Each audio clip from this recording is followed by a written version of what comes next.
Keith Olbermann, welcome to the Journal. My pleasure, sir. Good to be here. One of my closest friends always watched your nightly sportscast, and he remembers to this day, just got a word from him this morning, he remembers your saying about hockey, it's the most boring sport he's ever seen, and you went on to say, nevertheless, here without further comment are the game results for whatever they're worth. Yes. But you don't do that with politics.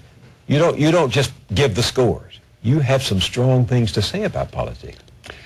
It became necessary. Why?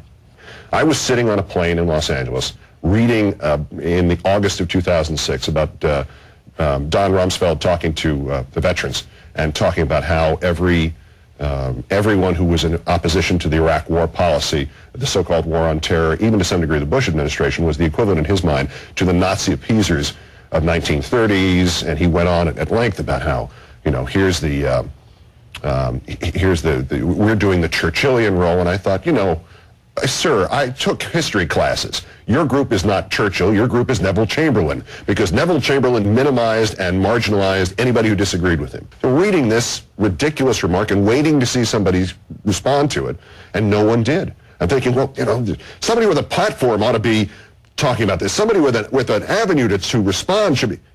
Oh, yeah, I have a platform. And we have the commentary you did after that incident. Let me show it to our audience. Okay. The man who sees absolutes where all other men see nuances and shades of meaning is either a prophet or a quack. Donald H. Rumsfeld is not a prophet. Dissent and disagreement with government is the life's blood of human freedom, and not merely because it is the first roadblock against the kind of tyranny the men Mr. Rumsfeld likes to think of as his troops still fight this very evening in Iraq. You were angry. I was very angry. I was angry for a period of 2 days. After that first commentary, when I didn't know whether it was going to be greeted, I had support from management at MSNBC for that one. I didn't surprise them. I said, look, I want to do this. And they went, yeah, I think you should. I didn't know what the reaction was going to be. I didn't know if I was going to be gunned down as I came out of the building or put in a black car or, or lauded or whatever.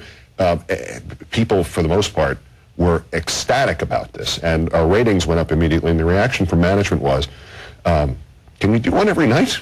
And I said, no, I can't do one every night. I don't want to turn into that either. I don't want to be silent here, but I don't want to turn this into a manufactured thing. They said, well, how about once a week? And I said, no, you're not following me. It has to be organic. When I get angry on the air, it's because I'm angry about that particular subject, and because of the revision of this country that has been done under our noses for the last 7 years against the will of the people. And when something happens that touches into that general anger, combined with the specific anger for the actual event that we're talking about, it swells up, and I feel like, all right, here comes another one.